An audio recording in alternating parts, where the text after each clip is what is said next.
সাংবাদিক ভাই ও বোনেরা, আমি পতিতাবৃত্তি করি না।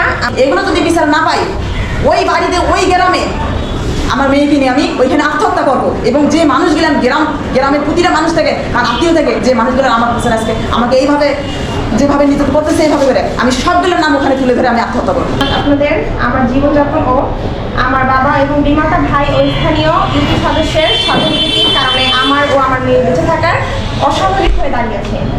আমাদের মা মেয়ের বেঁচে থাকা গুরুত্ব হয়েছে। আমি আমাদের সমাজের বিবেকবান মানুষ, আইন শৃঙ্খলা রক্ষাকারী বাহিনী এবং সরকারের প্রতি সহযোগিতা পাওয়ার দাবিতে আজ সংবাদ সম্মেলনে হাজির হয়েছে। প্রিয় সাংবাদিক ভাই বোনেরা, আমি একজন সৌদি প্রবাসী শ্রমিক। সৌদিতে থাকাকালীন সময়ে আমার উপার্জনের টাকা দিয়ে মেয়ের লেখাপড়া খরচ চালানো, আমার জীবনযাপনের টাকা ব্যয় যা ছিল তার কিছু টাকা আমার বিমাতা ভাইয়ের ছেলে ভাতিজা অপর বিমাতা ভাই ঋণ হিসেবে নেয়, যা স্ট্যাম্পে উল্লেখ রয়েছে। আমি গত বছরে অক্টোবর মাসের 4 তারিখে দেশে ফিরে আসি। এরপর আমার পাওনা টাকা চাওয়ার ঘটনাকে কেন্দ্র করে প্রায় সময় হুমকি দিয়ে আসছেন প্রতিপক্ষরা। শেষতক 28 অক্টোবর আমার বিমাতা ভাই সিরাজুল ফজলুল করিম মন্টু আমার উপর অশোভন আচরণ, গালমন্দ করা সহ বেধড় মারপিট করে।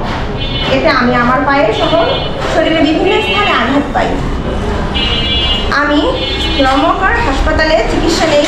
ওই ঘটনায় মাহিগঞ্জ থানায় একটি লিখিত অভিযোগ দাখিল করি। আমার ঘরবাড়িতে রাতের আধারে অগ্নিসংযোগ করে, এতে আর্থিকভাবে ক্ষতিসাধন হয় আমার। এরপরেও মামলা নেয়নি থানা পুলিশ। এরপর নিরুপায় হয়ে আমি বিগত 21শে এপ্রিল মেট্রোপলিটন ম্যাজিস্ট্রেট আমলি থানা, আমলি আদালত, মাহিগঞ্জ রংপুর আদালতে সিরাজুল ইসলাম সহ 8 জনের নামে উল্লেখ করে একটি মামলা দায়েরের জন্য লিখিত পিটিশন দায়ের করি।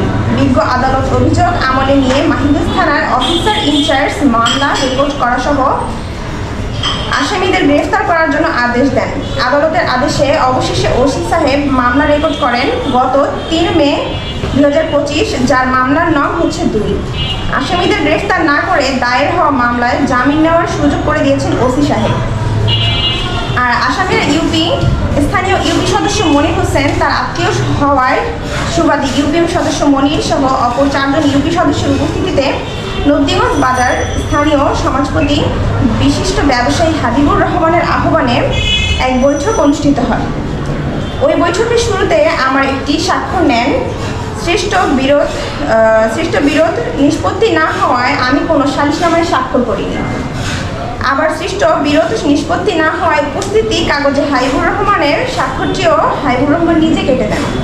আবার সৃষ্ট বিরোধী নিষ্পত্তি না হয় হাবিবুর চাচা স্বাক্ষর কেটে দেওয়ায় সালিশনামার কাগজটি ইউপি সদস্য মনির হোসেন তার অসৎ উদ্দেশ্য পূরণ করার জন্য হাবিবুর চাচার কাছ থেকে নিজে হেফাজতে নেন। আমাকে কোনো কাগজ দেওয়া হয়নি। স্বাক্ষরযুক্ত সৃজন করা ভুয়া সালিশনামা তৈরি করে আসামি পক্ষ প্রদান করে। ভুয়া সালিশনামা আসামিরা আদালতে উপস্থাপন করে সৃষ্ট বিরোধ মীমাংসা হয়েছে এমন যুক্তি দেখায় তারা। উপস্থাপন করলে আসামিদের জামিন দেওয়া হয় আদালতে। জামিন নিয়ে আমার কলেজ পড়ুয়া মেয়ের নামে পতিতাবৃত্তির মিথ্যা অপপ্রচার চালিয়ে আসছেন আমার বিমাতা ভাই সিরাজুল ইসলাম ও স্থানীয় 5 নং ইউনিয়ন সদস্য মনির হোসেন। বিশেষ করে ইউপি সদস্য মনির হোসেন তার নিজ ভাই সহ স্বজনগণের পক্ষ নিয়ে আমার বিরুদ্ধে মিথ্যা বানোয়াট উদ্দেশ্য প্রণোদিতভাবে সাংবাদিকদের মিথ্যা কাল্পনিক তথ্য সরবরাহ করায় পত্রিকায় সংবাদ প্রকাশ করা হয়েছে। আমি সংবাদের তীব্র প্রতিবাদ জ্ঞাপন করছি। ওই ইউপি সদস্য মনির হোসেন সহ আসামিরা আমার ও আমার মেয়ের নামে মিথ্যা চাল ছড়িয়ে আমাদের নামে মানহানি করার অপচেষ্টা অব্যাহত রেখেছে। স্বজনদের রক্ষার জন্য ইউপি সদস্য মনির হোসেনের সৃজন করা ভুয়া সালিশনামায় আমার স্বাক্ষর জাল করা সালিশনামায় আসামিদের দিয়ে তার নিজ দায়িত্ব গ্রহণের শপথ ভঙ্গ করেছেন তিনি। সেই সাথে ইউপি সদস্য মনির হোসেনের ভুয়া সৃজনকৃত সালিশনামায় আমার স্বাক্ষরটি জাল করেছেন। বিষয়টি উচ্চ পর্যায়ে তদন্ত সাপেক্ষে যথা ব্যবস্থা গ্রহণের দাবি জানাচ্ছি। আমি মনিরের বিরুদ্ধে আইনগত ব্যবস্থা নেওয়া সহ রংপুর জেলা প্রশাসক, স্থানীয় সরকারি বিভাগ ও স্থানীয় সরকার মন্ত্রণালয়ের মাননীয় উপদেষ্টা মহোদয় এর জরুরি হস্তক্ষেপ কামনা করছি। প্রিয় সাংবাদিক ভাই ও বোনেরা, আমি পতিতাবৃত্তি করি না। আমার জীবনযাপন করা ও আমার বাবার দেওয়া জমির ন্যায্য পাওনা ও আমার বিদেশে উপার্জনকৃত সিরাজুল ইসলামের নিকট পাওনা 1 লক্ষ টাকা এবং রবিউল ইসলামের কাছে 1 লক্ষ টাকা ফিরে পাওয়ার জন্য প্রশাসন কর্মকর্তার নিকট ছুটছি। আমার জীবনযাপনের সঠিক তথ্য আমাদের বস্তুনিষ্ঠ ও সঠিক লেখনীর মধ্য দিয়ে মিডিয়ায় সংবাদপত্র প্রকাশ করবেন এমন দাবি প্রত্যাশা করছি। আজকের সংবাদ সম্মেলনে আপনারা উপস্থিত হয়েছেন, এজন্য আমি আপনাদের প্রতি ধন্যবাদ জ্ঞাপন করছি। ধন্যবাদ জানাচ্ছি বিলকিস বেগম, পিতা বদরুজ্জামান, স্বামী মৃত হিমেল উদ্দিন, সচার সাং 1 নং কল্যাণ ইউনিয়ন, থানা মাহিগঞ্জ মেট্রো, রংপুর মহানগর, রংপুর। প্রশ্ন আছে কোনো? একটু কথা বলি। আপনার শুনুন, এই যে প্রতিটা বৃত্তির কথাটা কিন্তু আপনাকে কি ওরা ছড়াচ্ছে? জি জি, ওরা আমি প্রতিটা বৃত্তি করি না কথাটা, তাহলে আপনি করেন না, ওরা কথাটা এখানে যে চিঠিতে লিখছেন আমরা কিন্তু নিউজ করবো, আপনার পক্ষে নিউজ করবো। জি জি, ওনারা লিখছেন, ওরা ওরা আমাদের পত্রিকায় লিখছে? আমাদের কণ্ঠ পত্রিকাতে। এই কথাটা তো বলতে উনি কি জানে আমি বলতে কাকে বলে? একটা মেয়েকে মানহানি, একটা অশ্লীল আচরণ করলে কত বড় আইন তো দণ্ডে জানে, খবর খারাপ হয়ে যাবে পারবে। জি, আমার এরকম ঠিক আছে, গার্জিয়ান নাই। অসুবিধা নেই, আপনার শক্ত অবস্থানে থাকুন। আমার সাংবাদিক ভাইয়ের আছে একটা দাঁত ভাঙার আপনি যেটা হলো আমাদের কাছে যেটা জানা সেটা হচ্ছে আপনি বলেন আপনার বক্তব্যটা পেলেন আপনার যে ঘটনা সেটা আপনি বলুন। আপনার পূর্ণাঙ্গ ঘটনাটা আবার বিস্তৃত মানে সংক্ষেপে বলেন। আমি এটার বিচার চাই সুস্থভাবে সরকারের কাছে, এবং প্রশাসন কেউ আমাকে সহায়তা করে না কোনো দিক দিয়ে। আমি আমার স্বামী নাই, আমি আমার একটা মেয়েকে নিয়ে আসি, বিদেশ ফেরত আসছি, গত 8 মাস চলতেছে। আসার পরে আমাকে পা ভেঙে দিছে এবং বিভিন্নভাবে আমাকে টর্চার করতেছে, আমার বাড়িতে আগুন দিছে। এবং ওরা সবাই একজোট হয়ে মেয়ের জামাই থেকে মেয়ে থেকে গ্রামবাসী সবাইকে একজোট করে নিছে, টাকা পয়সা দিয়ে যতটুকু যেভাবে ওদেরকে কান পরা দিয়ে যেভাবে নেওয়া লাগে নিছে। আমার জায়গা আমি টাকা দিয়ে কিনে নিয়েছি বাবার কাছ থেকে, এবং সেই জায়গাটা নেওয়ার জন্য তারা বিভিন্নভাবে আমাকে পায়তারা করতেছে এখান থেকে উচ্ছেদ করার জন্য। দলীয় ক্ষমতা দেখাচ্ছে, দলীয় ক্ষমতা দেখায় বিভিন্নভাবে মারধর। আমার কাছে রেকর্ড ভিডিও ফুটেজ বিভিন্ন ধরনের আছে। কোন দলের দলীয় ক্ষমতা? এটা দলীয় হচ্ছে বিএনপির দলীয় দেখাচ্ছে, বিএনপির দলীয় ক্ষমতা অপব্যবহার করা আছে। এরা কারা? এরা হচ্ছে আমার বিমাতা ভাই, বিমাতা ভাইয়ের মেয়ের জামাই, সব সহকারে বাবা। নাম নাই? বিমাতা ভাই সিরাজুল ইসলাম, তার মেয়ের জামাই মনির এবং শহীদুল ইসলাম, মনির মেম্বার, এবং আত্মীয় সবাই মেয়েদেরকে নিয়ে এবং মেয়ের জামাইদেরকে সবাইকে নিয়ে আত্মীয় হওয়ার কারণে এটা হচ্ছে আরও বেশি শক্তিশালী হচ্ছে। আজকে এভাবে আমাকে নির্যাতন করতেছে। আপনি আইনের আমাকে যে হুমকি দিছে, মারার জন্য হুমকিও দিছে, সেটার রেকর্ডও আমার কাছে আছে, ভিডিও রেকর্ড। আইনি কোনো পদক্ষেপ নিয়েছেন কি?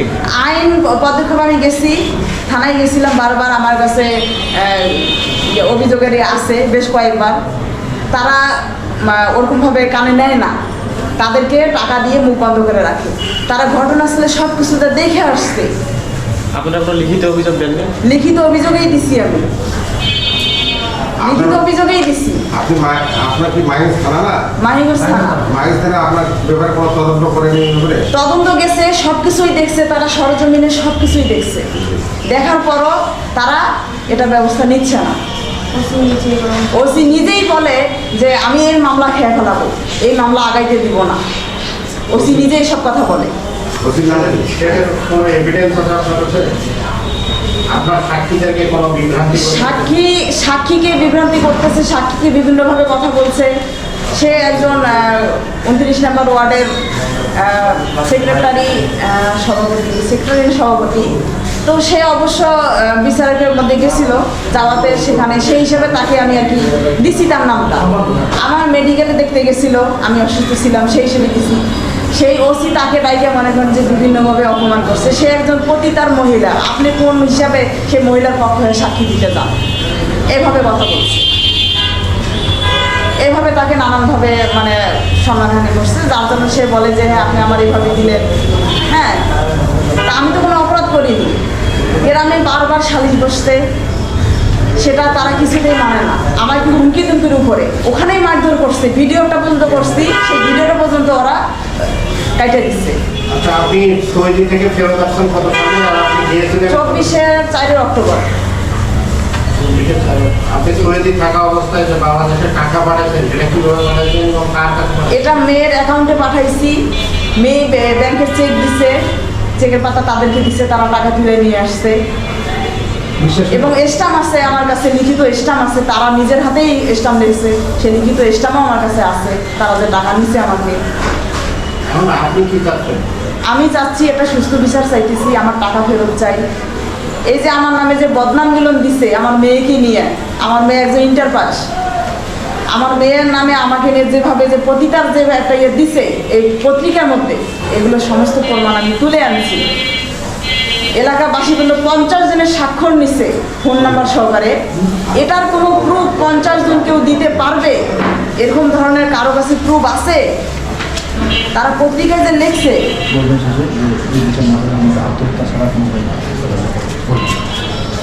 পত্রিকায় যে এগুলো যে দিছে যে আমি একজন পতিতা, গ্রামে বাড়ি, আমি গ্রামে বসবাস করি সমাজের সাথে, এরকম পত্রিকায় দিছে, এগুলো প্রমাণ আছে আমার কাছে। আমাদের কণ্ঠ, আমাদের বন্ধ জি। কোন প্রক্রিয়া না রংপুর এটা অনলাইন। অনলাইন প্রক্রিয়া ওইটা ওখানে যায় আমরা ফলো করি। আমার এখন একটাই কথা যে এটা যদি সুস্থ বিচার আমি না পাই, ওই বাড়িতে ওই গ্রামে আমার মেয়েকে নিয়ে আমি আত্মহত্যা করব, ওই গ্রামে।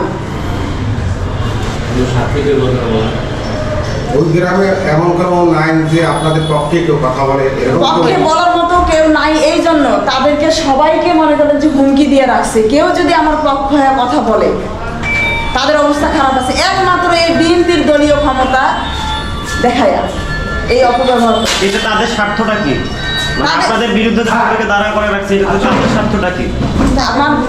আমার এই জায়গাটা নেওয়ার জন্য, আমার যে টাকা কয়টা নিয়ে আসছে আমি তাদের কাছে রয়েছে, আমার এই টাকাগুলো তাদেরকে আমি ছেড়ে দিই এবং জায়গাটা ছেড়ে দিয়ে চলে যাই। তাদের মেন উদ্দেশ্য হচ্ছে এটাই মেন উদ্দেশ্য। জায়গা বলবেন তো রিপোর্ট হচ্ছে তো, আমার কি আপনার কত সময় আমার জায়গা 5% 5% জায়গা। আমার কাগজপত্র, আমার কাগজপত্র আমার সমস্ত ক্লিয়ার আছে, আমি খাজনা খারিজ কমপ্লিট করছি, আমার সমস্ত ক্লিয়ার আছে, আমি আমার জায়গা দখলে আছি পর্যন্ত। দখল করতে বাড়ি করা আছে। হ্যাঁ, দখলে বাড়ি করা, আমি আপনারা বাড়ি, বর্তমানে ওখানেই থাকতেছেন? যে আমি ওখানেই আছি। এই ছাড়া মানে ওই জায়গায় আপনাদের আর কোনো সম্পত্তি আছে? না না, আমার কোনো সম্পত্তি নাই। এমনি ওখানকার যে 89% জায়গা থেকে আমাকে দিছে, সে দলিলে সম্পূর্ণ উল্লেখ করা আছে। আমার বাবা সে যে 89% থেকে আমাকে যে দিছে জায়গাটা উল্লেখ করা 5% দিছে, এটা আমি টাকা দিয়ে তার কাছ থেকে কিনা নিছি। জি। এখন সে বাবাও মনে করেন যে তাদের পক্ষ হয়ে আমার প্রতি নানানভাবে সে এসে আমাকে মারছে পর্যন্ত। আপনার বাবা? জি, আমাকে মারছে, এই যে আমার আঙুলটা ভাঙিয়ে দিছিল, এগুলো আমি গ্রাম্যভাবে চিকিৎসা করছি, কিন্তু আমার পা যে ভাঙিয়ে দিছে এটা মেডিকেল রিপোর্ট আছে আমার কাছে। আচ্ছা, মেডিকেল আমি চিকিৎসা করছি। আপনি যে মায়ের সন্তান, আপনারা কয় ভাই বোন এবং এটা? আমরা 2 মা, ছোট মায়ের আমরা 3 বোন, ভাই নাই, ভাই মারা গেছে। বড় মায়ের 5 ভাই 1 বোন। আপনার মাকে যখন আপনার বাবার বিবাহ করেন তখন কতদিন সন্তান, সেই অনুরোধে আপনারা কতজন সন্তান, আপনার কতজন ভাই বোন? আমরা 3 বোনেই শুধু, আমার মায়ের আমরা 3 বোন, ভাই মারা গেছে, ভাই নাই। আর কেউ নাই? না এই কারণে আপনার আর যে বোনেরা আছে তাদের সাথে আপনার ওই বিমাতা ভাইদের সম্পর্ক কি? না, সম্পর্ক সেরকম ভালো না। তারা স্বামীর বাড়িতে আছে, তারা ওরকমভাবে আসে না, ওরকমভাবে চলে না। আপনার সাথে সম্পর্কের ঘাটতি হলো কখন থেকে? যখন আমি বিদেশ থেকে আসলাম, আমি টাকা চাইছি, তারপরেই ঘাটতি শুরু। তার আগে কি ধরনের সম্পর্ক? তার আগে ভালো সম্পর্ক ছিল, কথাবার্তা ভালো ছিল, তাদের সাথে সবসময় ফোনে কথাবার্তা হতো। আমার মেয়ে 2 বছর ওই বাড়িতেই ছিল একা, ওই বাড়িতে আমি রেখে গেছি। মাইগঞ্জ কলেজে আমার মেয়ে লেখাপড়া করছে। ওই গ্রামের এলাকার থেকে, নবদিবস থেকে কোনো একটা ব্যক্তি যদি কোনো ধরনের প্রুফ দেখাইতে পারে কারো কাছে, কোনো ব্যক্তি যদি দেখাইতে পারে আমার আর আমার মেয়ের যদি কোনো ধরনের খারাপই কোনো ধরনের কিছু আছে তাদের কাছে, আইনগতভাবে সরকার থেকে যে ব্যবস্থা নেবে, যে শাস্তি দেবে, আমি মাথা পেতে নেব। কিন্তু এইগুলোর বিচার, এই মিথ্যা যেগুলো আমার প্রতি যে ইয়ে করছে, এগুলো যদি বিচার না পাই, ওই বাড়িতে ওই গ্রামে আমার মেয়েকে নিয়ে আমি ওইখানে আত্মহত্যা করব এবং যে মানুষগুলো গ্রামের প্রতিটা মানুষ থেকে আর আত্মীয় থেকে যে মানুষগুলো আমার কাছে আজকে আমাকে এইভাবে যেভাবে নির্যাতন করতেছে এইভাবে করে আমি সবগুলোর নাম ওখানে তুলে ধরে আমি আত্মহত্যা করবো আমার মেয়েকে নিয়ে। আমি একজন নিরহ মহিলা, আমার স্বামী নাই, আমি আমার মেয়েটাকে নিয়ে পড়ে আসছি। আমার এই একটাই কথা, আমার এই টাকা, আমার এই জায়গাটা নিয়ে আজকে এত কিছু। টাকার অঙ্কটা কত বললেন? টাকার পরিমাণটা কত ছিল? জমি 5 শতক টাকা, জমি 5% এবং টাকাটা ওরা যে নিছে স্ট্যাম্পে উল্লেখিত করা আছে, মানে ওরা টাকাটা বছর কন্ট্রাক্ট হিসেবে আমাকে লাভ্যাংশ সহকারে আর কি দিলে। আচ্ছা, যে জায়গাটা নিয়ে সমস্যা, এটা কি আপনি আপনার বাবার অরস থেকে পাইতেন না, এটা আমি কিনে নিচ্ছি। কত টাকাতে জায়গা কিনছিলেন? এই জায়গাটা আমি 1,60,000 টাকা দিয়ে কিনে নিচ্ছি। কত বছর আগে? এটা আজ থেকে 13 বছর আগের ঘটনা। আমার দলিলটা 16 সালে হয়েছে, কিন্তু আমি জায়গা নিচ্ছি 13 সালে। তখন আপনি এখানে ছিলেন, সৌদিতে ছিলেন না? যে তখন আমি দেশেই ছিলাম, আচ্ছা, ঠিক আছে। আমি তখন দেশেই ছিলাম। ও